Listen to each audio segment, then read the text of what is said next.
Senator Peter O'Donnell standing in front of the headquarters of the Canadian Speech Institute.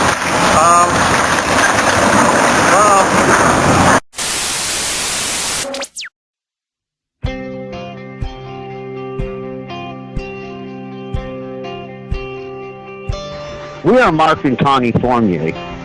We are ordinary citizens who decided to run a free internet forum where our fellow citizens could talk about politics.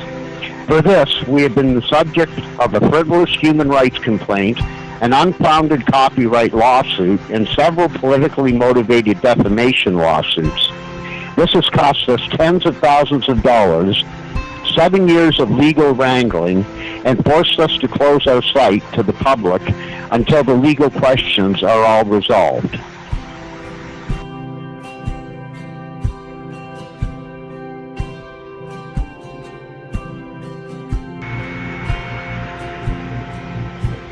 Many people are not aware that every time you post a comment on the internet, you are leaving yourself open to a potential legal nightmare. If someone is offended by your comment about them, they can sue you for defamation. They can drag you through court for years, cost you thousands in legal bills, and ultimately win tens of thousands in dollars in damages, even if you remove your comment. If you are a site owner, you are in an even more dangerous situation because you are held responsible for all of the comments on your site.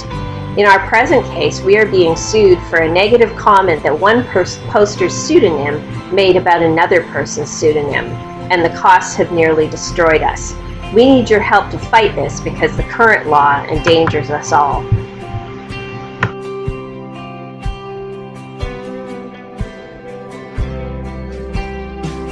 For a site owner, the current law holds you legally responsible for every word written by posters on your website. In addition, the usual defenses against a defamation claim are not available to a site owner for the words of another, because you cannot give evidence as to the meaning that the poster intended to convey or to that poster's lack of malice, because you have no first-hand knowledge of those facts. If defamatory words appear on your site, you have no defenses. In addition, the threshold for what is considered defamatory is extremely low. Even expressing an opinion that you dislike a certain politician can meet the bar for defamation. As the law currently stands, you are presumed guilty, you are presumed to have acted with malice, and damages are assumed and awarded automatically. This law is an invitation for the rich and powerful to financially ruin anyone who writes anything negative about them online.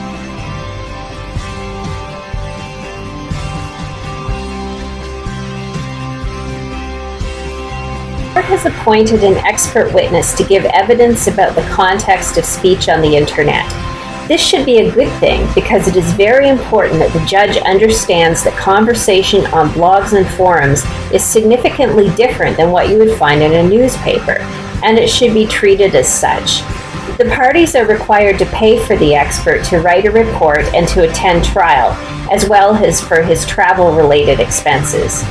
In addition, we have 7 more scheduled court days, which will involve travel, accommodations, and meals for ourselves and our lawyer for approximately 10 days. Anything we raise beyond the amount required for these things will be used for the appeal in our other case.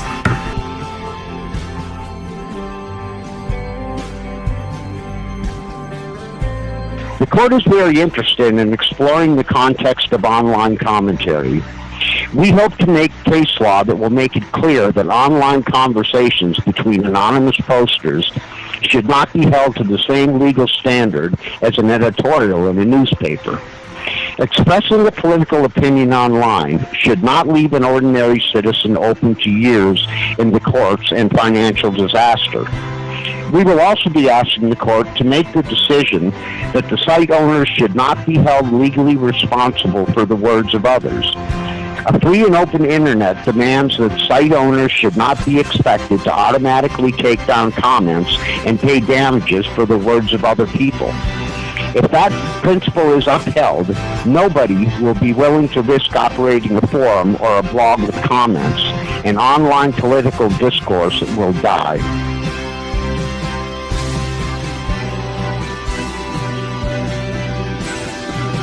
have a rare opportunity right now to have a direct influence on the laws that will govern our online discourse in the future.